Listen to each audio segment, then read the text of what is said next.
ఖమ్మంలో deputy CM Bhatti Vikramarka మాట్లాడుతున్నారు. Live చూద్దాం.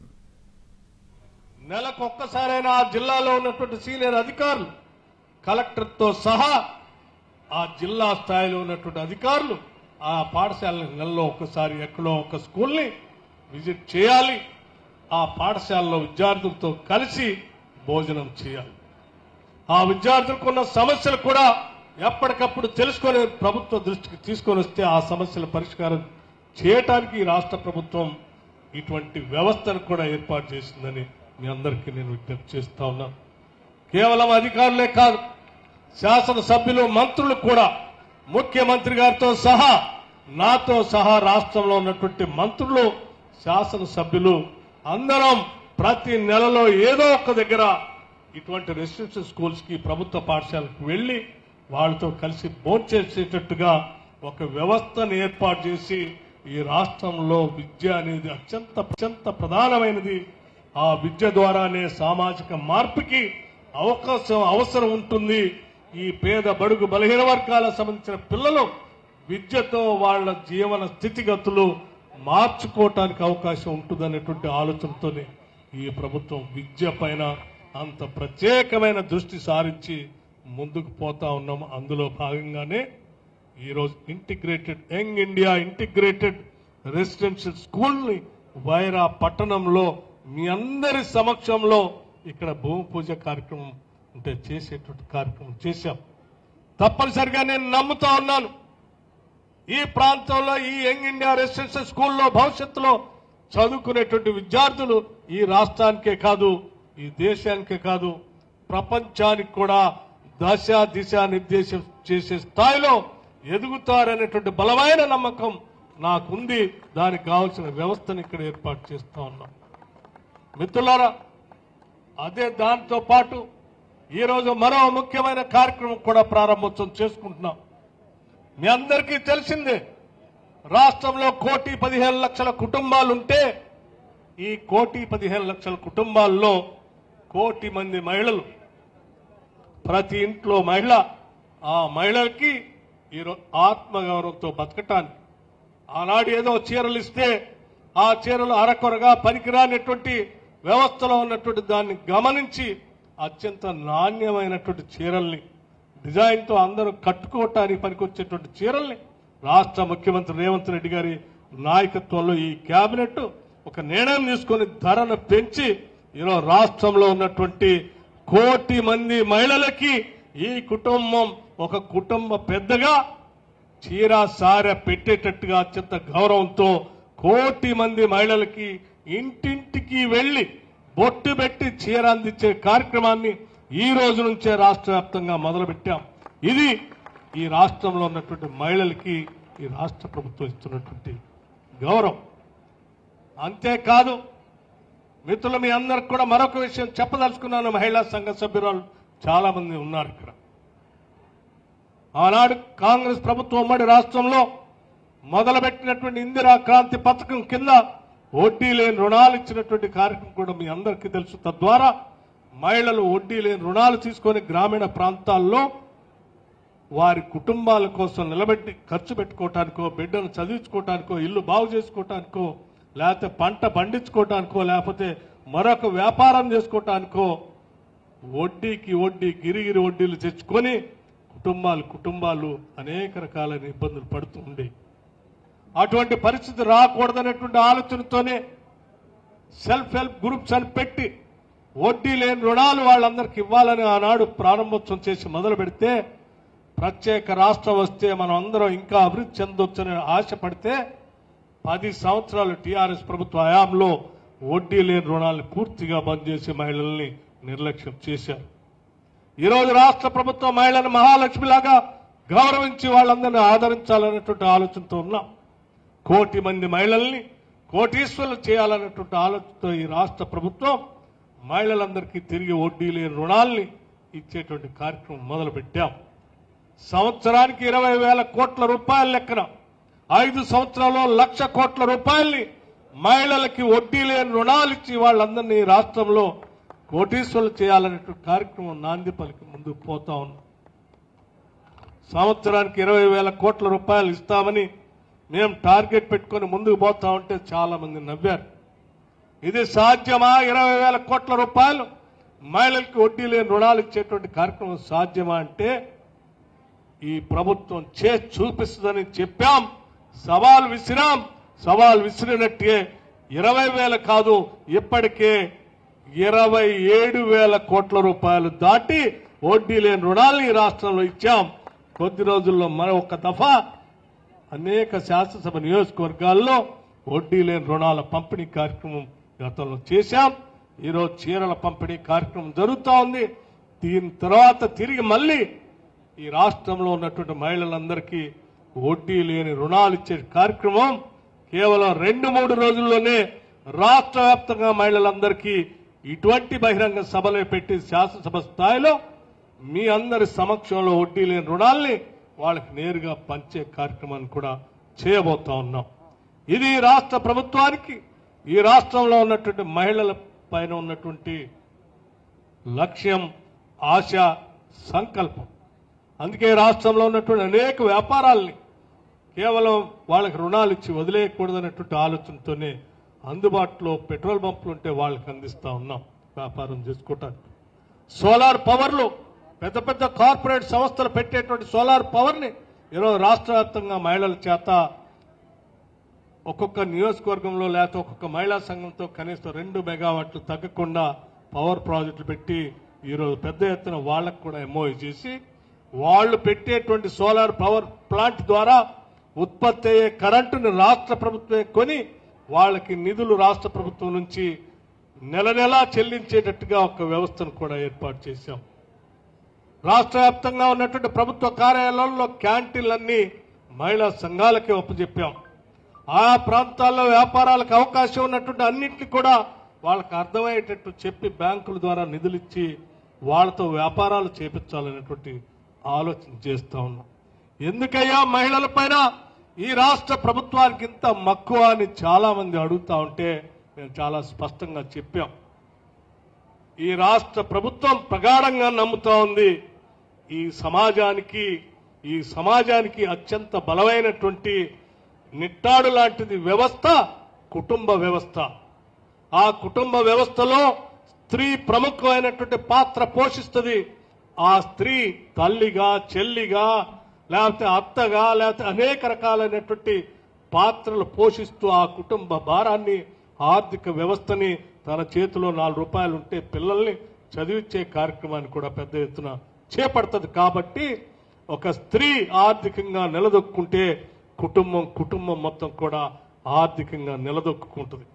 అందుకోసమే ముందుగా మహిళల పైన దృష్టి పెట్టాం. మహిళల్ని ఆర్థికంగా నిలదొక్కునేటువంటి కార్యక్రమాన్ని చేస్తా ఉన్నాం. సామాజికంగా తల ఎత్తుకొని ఆత్మగౌరవంతో బతికే విధంగా అనేక కార్యక్రమాలు చేపట్టాం.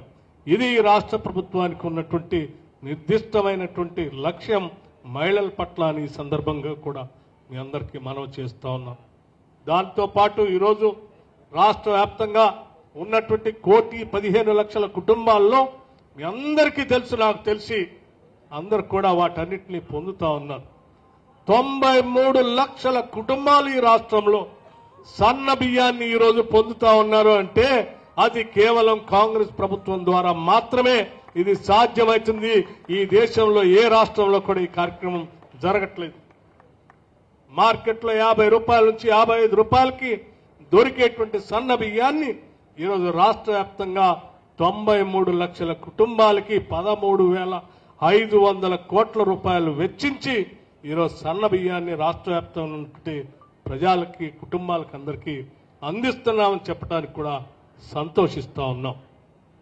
వాటితో పాటు మనందరికీ తెలిసిందే, పేద మధ్యతరగతి కుటుంబాలు వాళ్ళకి రూపాయి ఆదాయం అయితే ఆ కుటుంబ ఆర్థిక వ్యవస్థ నిలబెట్టుకోవటానికో పిల్లలను చదివించుకోవటానికో పనికొస్తున్నటువంటి ఆలోచనతో ఈరోజు రాష్ట్ర వ్యాప్తంగా 53 లక్షల కుటుంబాలు ఈరోజు రాష్ట్ర వ్యాప్తంగా 200 యూనిట్లకే ఉచిత కరెంటు ఇచ్చేటువంటి కార్యక్రమాన్ని రాష్ట్ర వ్యాప్తంగా అమలు చేస్తా ఉన్నాం. చివరికి మధిర శాసనసభ, వైరా శాసనసభ నియోజకవర్గంలో కూడా ఇవాళ గృహజ్యోతి కానీ లేకపోతే వ్యవసాయ పంప్ సెట్లకు కానీ ఇచ్చేటువంటి ఈ కార్యక్రమం సబ్సిడీతో ఇచ్చేటువంటి కరెంటు లెక్క చూస్తా ఉంటే ఇవాళ గృహజ్యోతి కింద ఈ శాసనసభ నియోజకవర్గంలో 52,019 కుటుంబాలకి 200 యూనిట్లతో ఉచితంగా కరెంటు అందిస్తా ఉన్నాం. 52,019 కుటుంబాలు అంటే ఈ రాష్ట్రంలో దాదాపు ఈ శాసనసభ నియోజకవర్గంలో 60 నుంచి 70% కుటుంబాలు ఈరోజు ఉచితంగా కరెంటును పొందుతా ఉన్నాయి. దాదాపు 36 కోట్ల రూపాయలు మీ అందరి తరఫున రాష్ట్ర ప్రభుత్వం వరుణ్ రెడ్డి గారికి ప్రతి నెల మేము ఎన్పీడీసీఎల్కి డబ్బులు కడతా ఉన్నాం. ప్రతి నెల మీకు 200 లోపల బిల్లు వస్తే కరెంటు బిల్లు కట్టడానికి ఇంటికి వచ్చి వసూలు చేసేటువంటి వ్యక్తికి మీ బదులు ఈరోజు రాష్ట్ర ప్రభుత్వం తరఫున మేము కడతా ఉన్నాం వారికి. ఇది రాష్ట్రంలో ఉన్నటువంటి కుటుంబాలకి రాష్ట్ర ప్రభుత్వం అందిస్తున్నటువంటి కార్యక్రమం. అట్లాగే రాష్ట్ర వ్యాప్తంగా ఉన్నటువంటి మహిళలందరూ ఏ ఊరు నుంచే ఏ ఊరికైనా ఉచితంగా ఆర్టీసీ బస్సులో ప్రయాణం చేసేటువంటి కార్యక్రమాన్ని ఏర్పాటు చేశాం. పెద్ద ఎత్తున ఈరోజు రాష్ట్రంలో మహిళలు కూలీనాలు చేసుకోవడానికి ఆర్టీసీ బస్సులో ఉచితంగా ప్రయాణం చేస్తారు. లేకపోతే కుటుంబ సభ్యులు ఎవరైనా హాస్పిటల్లో ఉంటే చూడటానికి వెళ్తా ఉన్నారు, తీర్థయాత్రలకు వెళ్తా ఉన్నారు, కుటుంబ సభ్యులు కలవటానికి వెళ్తా ఉన్నారు, పెళ్లిళ్ళైనటువంటి తల్లులు వాళ్ళ తల్లులను చూడటానికి కుటుంబాలని కలవటానికి బస్సులు వెళ్తా ఉన్నారు. అనేక రకాలైనటువంటి ప్రాంతాలకు ఎక్కడ ఏ కార్యక్రమం జరిగినా ఈరోజు రాష్ట్ర వ్యాప్తంగా టికెట్ లేకుండా ఉచితంగా ఆర్టీసీ బస్సులో ఉచితంగా ప్రయాణం చేసేటువంటి పరిస్థితి దాదాపు ఈరోజు రాష్ట్రంలో నాకు తెలిసి 2 కోట్ల సార్లు కంటే ఎక్కువగా ఈరోజు రాష్ట్రంలో ఉన్నటువంటి మహిళలు ఈరోజు బస్సులో ప్రయాణం చేశారు. మీ అందరి తరఫున మీరు తీసుకునేటువంటి టికెట్ సంబంధించిన డబ్బుల్ని ఈరోజు ఆర్థిక శాఖ నుంచి నేను నేరుగా ఆర్టీసీకి ప్రతి నెల డబ్బులు కడతా ఉన్నాను మహిళలందరి తరఫున కూడా ఈ సందర్భంగా చెప్తాం. ఉచితంగా అంటే వాళ్ళేమో ఆర్టీసీ వాళ్ళు ఉచితంగా ఇవ్వట్లే, వాళ్ళకి మేము నేరుగా మీ తరఫున డబ్బులు కడతా ఉందని కూడా ఈ సందర్భంగా మనం చేస్తా ఉన్నాం. ఈ కార్యక్రమాలన్నీ కూడా రాష్ట్ర వ్యాప్తంగా ఉన్నటువంటి మహిళల కోసం ప్రత్యేకంగా ఈ ప్రభుత్వం తీసుకునే కార్యక్రమంలో కొన్ని మచ్చుతరుకులకు మాత్రమే మీ అందరికి దృష్టికి తీసుకురావాలని ఆలోచనతో చెప్పారు. ఇకపోతే వైరా శాసనసభ నియోజకవర్గానికి సంబంధించి ఈ నియోజకవర్గానికి నాకు విడదీయనటువంటి సంబంధం ఉంది. వైరా పట్టణం, వైరా మండలం కానీ వైరా శాసనసభ నియోజకవర్గంలో కానీ నేను నా రాజకీయ జీవితం ప్రారంభించింది కూడా ఇక్కడి నుంచే. ఇక్కడ ఉన్నటువంటి ప్రతి ఊరు నాకు తెలుసు, ఇక్కడ ఉన్న ప్రతి మనిషి నాకు తెలుసు, ప్రతి గ్రామంలో ఉన్న సమస్య నాకు తెలుసు, ఈ ప్రాంతాల అవసరాలు కూడా నాకు తెలుసు. అందుకే ఉప ముఖ్యమంత్రి కాగానే ఈ శాసనసభ నియోజకవర్గంలో ఏ కార్యక్రమాలు కావాలో మీ ప్రాంత శాసనసభ్యుడిని మరీ ప్రత్యేకంగా పిలిపించుకొని కావాల్సిన కార్యక్రమాలన్నీ కూడా రాసుకొని ఎప్పటికప్పుడు వాటిని శాంక్షన్ చేస్తూ భూమి పూజ కార్యక్రమాలు చేస్తూ జరుగుతున్న పనుల పర్యవేక్షణ కూడా ప్రత్యేకంగా దృష్టి సారించి ముందుకు పోతా ఉన్నాం. దాంట్లో భాగంగానే విద్యతో పాటు వైద్యానికి ఎంత ప్రాముఖ్యత అవసరం ఉందో గుర్తించే 100 పడకల ఆసుపత్రికి సంబంధించి ఇక్కడ భూమి పూజ గతంలో చేసుకున్నాం. ఆ పనులు కూడా నిరంతరం పర్యవేక్షణ చేస్తూ కావాల్సిన నిధులు కూడా 2 స్లాబ్లు కూడా అయిపోయినాయని చెప్తా ఉన్నారు. వారికి కావాల్సిన నిధులు కూడా వెంటనే త్వరితగతిన రిలీజ్ చేస్తా ఉన్నాం. అట్లాగే వైరా శాసనసభ నియోజకవర్గంలో ఉన్నటువంటి వైరా రిజర్వాయర్ ఆనాడు 2022 బహుశా నేను అనుకుంటున్నాను 2022 ఆ ప్రాంతంలో 2004, 2003 ఆ ప్రాంతంలో 2003 ప్రాంతంలో పెద్ద ఎత్తున కరువు వస్తే ఆ కరువును తట్టుకోలేక ఈ ప్రాంతంలో పడుతున్నటువంటి ప్రజల ఇబ్బందులు గమనించి ఆ రోజు మేమందరం యువకులుగా ఇక్కడ ఉన్నటువంటి వాళ్ళందరం ఆనాటి కాంగ్రెస్ పార్టీలో నాయకత్వం వహించి ఇక్కడ రైతుల పక్షాన పెద్ద ఎత్తున దీక్ష ధర్నాలు చేసి ఆ తర్వాత ఏన్కూరు దగ్గరికి వెళ్లి ఆ పైకి వెళ్తున్నటువంటి నీళ్లని లాకులెత్తి ఈ వైరా రిజర్వాయర్ తీసుకొచ్చి ఈ పంట పొలాల్ని ఇక్కడ ఉన్నట్టు దాహార్తి తీర్చిన సంఘటనలు నాకు బాగా గుర్తు ఉన్నాయి. నా జీవితంలో మొట్టమొదటిసారి అరెస్ట్ కాబడి పోలీస్ స్టేషన్కి వెళ్ళింది కూడా అదే మొదటిసారి ప్రజల కోసం. ఆ తర్వాత నా జీవితంలో మొదటిసారి కోర్టుకు వెళ్లి కేసు కోసం నిలబడ్డది కూడా ఈ వైరా రిజర్వాయర్లో ఉన్నటువంటి నీళ్లని రైతుల కోసం ప్రజల కోసం అందించడానికి వెళ్ళటమే. అటువంటి సంఘటన నాకు ప్రతిసారి గుర్తుకొస్తుంది. కాబట్టే నేను రాగానే ఆనాడు ఉమ్మడి రాష్ట్రంలో కాంగ్రెస్ పార్టీ అధికారంలో రాగానే వైరా రిజర్వాయర్ లెఫ్ట్ కెనాల్కి రైట్ కెనాల్కి లైనింగ్ చేపించడానికి ఆనాడు 42 కోట్ల రూపాయలు శాంక్షన్ చేపించి మొదటి దశ పూర్తి చేశాం. ఆ తర్వాత క్రమంలో 10 సంవత్సరాలు ఆ లైనింగ్ కోసం ప్రయత్నం చేస్తే కూడా కాకపోతే ఈనాడు మళ్లీ తిరిగి కాంగ్రెస్ ప్రభుత్వం అధికారంలో రాగానే మిగిలిపోయి ఉన్నటువంటి కెనాల్ లైనింగ్ కోసం మరో 40 కోట్ల రూపాయలు శాంక్షన్ చేసి ఈరోజు పనులు కూడా సాగుతున్నాయని కూడా ఈ సందర్భంగా మీ అందరికి మనవి చేస్తా ఉన్నాం. అట్లాగే వైరా శాసనసభ నియోజకవర్గానికి ఒక అడ్వాన్స్ టెక్నాలజీ సెంటర్ కూడా శాంక్షన్ చేశాం. కొద్ది రోజుల్లోనే ఈ పాఠశాలకి ఏ రకంగా అయితే భూమి పూజ చేసుకున్నామో ఆ అడ్వాన్స్ టెక్నాలజీ సెంటర్ కూడా కొద్ది రోజుల్లోనే భూమి పూజ చేసుకుంటామని కూడా ఈ సందర్భంగా మనవి చేస్తా ఉన్నాం. ఈ శాసనసభ నియోజకవర్గంలో ఉన్నటువంటి గిరిజన రైతుల కోసం పెద్ద ఎత్తున వాళ్ళ కరెంటు లేక సాగు చేసుకోలేక ఇబ్బంది పడతా ఉంటే రామదాస్ గారు నా దృష్టికి తీసుకొని వస్తే వారికి ఒకటే మాట చెప్పారు. మన ప్రాంత రైతాంగం పంటలు పండించుకొని సుభిక్షంగా ఉండాలి, ఎటువంటి ఇబ్బందులు కలగకుండా అడ్డంకులు కలిగించకుండా నేను అధికారులు తెచ్చి చెప్తాను, మీరు వెంటనే తక్షణం వెళ్లి వాళ్ళందరికీ బోర్లు వేయించండి. ఈ నియోజకవర్గంలో గిరిజనులకు సంబంధించి 5,000 బోర్లని ఒకటేసారి వేయించినటువంటి ఘనత కూడా ఈ శాసనసభ నియోజకవర్గంలో జరుగుతాం. కరెంటు కనెక్షన్ లేకపోతే సోలార్ కావాల్సినటువంటి ప్యానల్ వాళ్ళందరూ శాంక్షన్ చేసేటువంటి కార్యక్రమాన్ని కూడా చేస్తా ఉన్నాం. ఈ శాసనసభ నియోజకవర్గంలో ఏ అవసరం వచ్చినా ఏ అభివృద్ధి కార్యక్రమం కావాలన్నా చివరికి వైరా మున్సిపాలిటీలో ఉన్నటువంటి అండర్ గ్రౌండ్ డ్రైనేజ్ కోసం కానీ వైరా పట్టణంలో ఉన్నటువంటి రోడ్ సైడ్ ఉన్నటువంటి షాపింగ్ కాంప్లెక్స్ సంబంధించి కూడా మీ శాసనసభ్యులు నా దృష్టికి తీసుకొచ్చారు. దాని ప్రపోజల్స్ తయారు చేస్తా ఉన్నాం.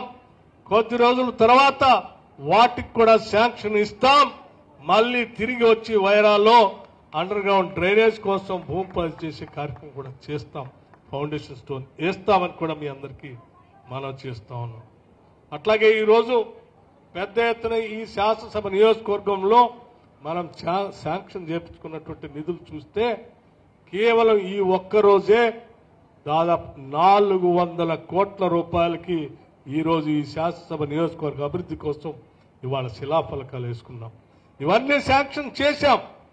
400 కోట్ల రూపాయలు ఒకటే రోజు వైరా శాసనసభ నియోజకవర్గంలో గతంలో ఎప్పుడు జరగలేదు. ఈరోజు మీ ప్రీతమ నాయకుడి శాసనసభ్యుడి ఆధ్వర్యంలో ఈరోజు రాష్ట్ర ప్రభుత్వం కదిలి వచ్చి ఒక స్కూల్కి 200 కోట్ల రూపాయలు, పిఆర్ రోడ్లకి ఒక 77 కోట్ల రూపాయలు, ఆర్ఎండ్బి రోడ్డుకి ఒక 70 కోట్ల రూపాయలు, ఎన్పీడీసీఎల్కి ఒక 20-25 కోట్ల రూపాయలు, మున్సిపల్ వర్క్స్కి 15 కోట్ల రూపాయలు లెక్క, ఇంకా అన్ని కలిపి దాదాపు 400 కోట్ల రూపాయలకు పైబడి ఈరోజు భూమి పూజ కార్యక్రమం చేసుకున్నాం. వీటితో ఆగుతుంది అభివృద్ధి అంటే కాదు. ఈ ఆరంభం నిరంతరం కొనసాగుతూనే ఉంటుంది. ఈ శాసనసభ నియోజకవర్గంలోని మీ అందరికీ మనవి చేస్తూ చివరిగా నేను ఒక మాట చెప్పదలుచుకున్నాను. ఈ రాష్ట్ర ప్రభుత్వం ప్రతి పైసా పోగేస్తుంది. వేసిన ప్రతి పైసా ప్రజా సంక్షేమం కోసమే పనిచేస్తుంది. ఈ ప్రభుత్వం ప్రజలకే అంకితం. ఈ ప్రభుత్వం ప్రజలకే అంకితం. దోపిడీదారులకి, దళారులకి ఈ ప్రభుత్వం దగ్గరకు కూడా రానేదు.